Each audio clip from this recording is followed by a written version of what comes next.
我们来看第二题。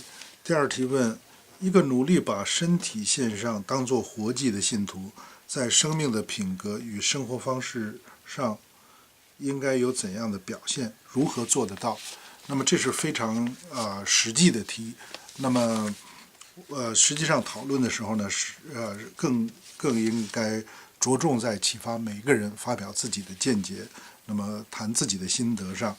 那么实际上呢，在罗马书12章当中，前2节是一个是一个概括的一个论述，下边从第3节到21节实际上是具体的，就是这样的一个生活，把自己身体献上当作活祭的这样的一个信徒的生活，应该是一个怎么样具体的表现呢？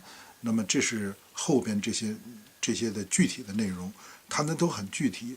那么第二题谈的是把身体献上当作活祭的信徒，在生命品格和生活方式上是怎么样表现的？那么这些呢，主要是从第9节到21节。那么第9节到21节，他谈到了爱谈到了这个彼此推让、恭敬，就是谦卑。那么还有殷勤不可懒惰，常常服侍。那么谈到了在盼望当中要喜乐，患难当中要忍耐，要恒切的祷告。那么信徒之间彼此的关系要关怀。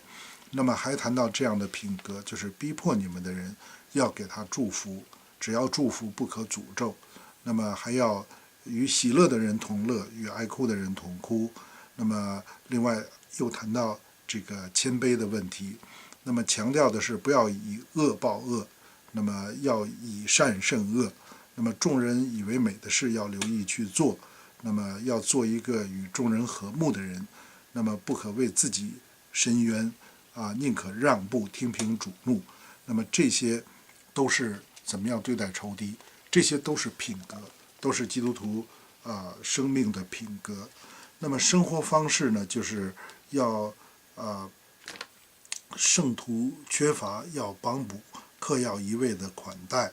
那么这里边提到了很多这个，所以呢我们可以围绕着这个第9节到第21节提到的这些东西，大家做一些讨论，也可以分享大家在具体的生活当中怎么样应用这些方面的活出这样的品格和有这样的生活方式的。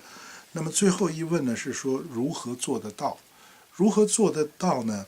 实际上是回到第1节和第2节，就是你怎么样是真的把身体献上当作活祭，那么你对上帝的态度是什么？那么这个关系到这个或者是你的价值是什么？